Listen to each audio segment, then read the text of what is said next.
Morane, à partir d'aujourd'hui, comme tous les mercredis, on s'intéresse à la culture. On commence tout de suite par les bons plans de sortie culturelle, bien sûr. Absolument, c'est le moment de sortir vos agendas, c'est la rentrée et notamment la rentrée de la culture pour de nombreux sites.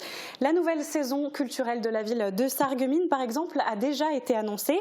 Concerts, spectacles, one-man show, en bref le programme est bien chargé. Vous pouvez d'ores et déjà faire votre propre programme. Mais attention, la billetterie ouvre le 15 septembre prochain à 10h. Les places partent très vite, premier arrivé, premier servi. Je reviendrai plus en détail sur la programmation dans les prochaines semaines. Direction le Pays de Bitche maintenant avec le festival le récit du dehors. C'est un festival de lecture dans la nature proposé par la médiathèque communautaire Joseph Schaeffer de Bitche. Ça a démarré le week-end dernier et prochain événement du festival, la lecture du polar de Nicolas Turon. Ça s'appelle Dans l'Egelsart du Loup. Ça se passe ce vendredi dans la forêt du Valdec. Et toujours dans le cadre du festival Les Récits du Dehors, samedi, cette fois une autre lecture, Vol mystère à Volminster de Clément Paré et de Nicolas Turon.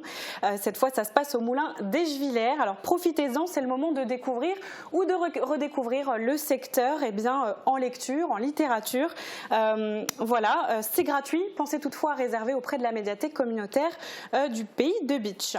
Et on finit en musique. Comme vous le savez, le festival Euroclassique est de retour au Pays de Bitche. C'est la 30e édition cette année.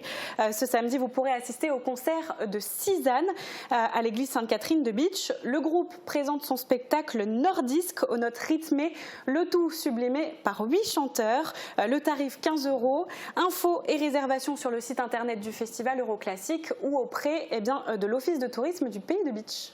Merci Morane pour ces idées de sortie, mais je suis un peu curieuse. Tout à l'heure, en début d'émission, tu me parlais de miroirs. J'ai envie d'en savoir plus. Est-ce qu'il t'en reste une sortie ? Si t'insistes Margot, absolument, il m'en reste une que j'affectionne tout particulièrement. Mais avant ça, j'ai une question pour toi.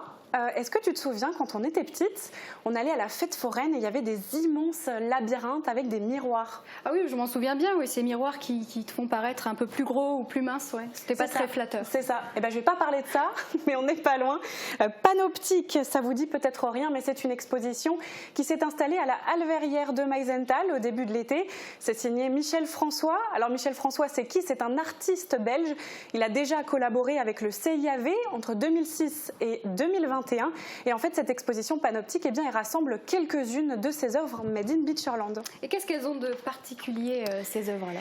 Toutes ces œuvres, elles sont faites en matière réfléchissante. Alors, il y a du verre teinté, du miroir, de l'aluminium. Et ce choix, il n'est pas anodin.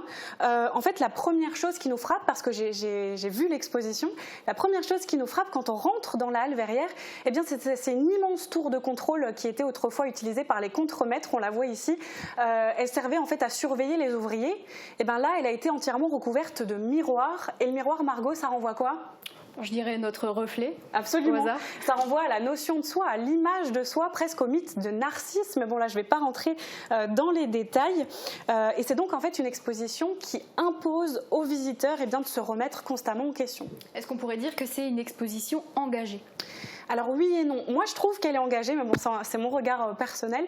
Mais l'artiste ne se définit pas comme engagé. Pourtant, certaines œuvres, elles le sont, comme l'œuvre After Party qu'on voit ici. Alors, ça représente des ballons de baudruche dégonflés. Alors, les ballons, déjà de base, ça renvoie à la fête, à la célébration. Là, le fait qu'ils soient dégonflés, en fait, ça renvoie à la notion de fin, de c'est terminé, une notion d'après. Ça veut dire, c'est un peu l'allégorie de la fête est finie. Et en fait, c'est la société consumériste de 2006, parce qu'il faut savoir que l'artiste a fait des œuvres en 2006 jusqu'en 2021. Et donc cette société ultra consumériste de l'époque qui se mettait l'urgence climatique derrière l'oreille se prend en 2021 le rapport du GIEC en pleine face. Donc voilà, en fait, il y a plusieurs grilles de lecture, mais je ne vais pas en dire plus. Je vous laisse vraiment découvrir ça par vous-même. C'est une chouette expo, j'ai bien aimé. N'hésitez pas aussi à solliciter les responsables de l'exposition. Ils sont là pour ça, pour vous donner plus d'explications. Voilà. Ça donne envie en tout cas. On peut la voir où, quand et comment, cette expo? Alors je le rappelle, c'est l'exposition Panoptique de Michel François. Elle est visible à la Halle Verrière de Meisenthal jusqu'au 19 septembre prochain, de 14h à 18h, horaire d'ouverture. Le tarif, 4 €. Profitez-en. C'est noté. Merci beaucoup Morane et on te retrouve donc la semaine prochaine, même jour, même heure.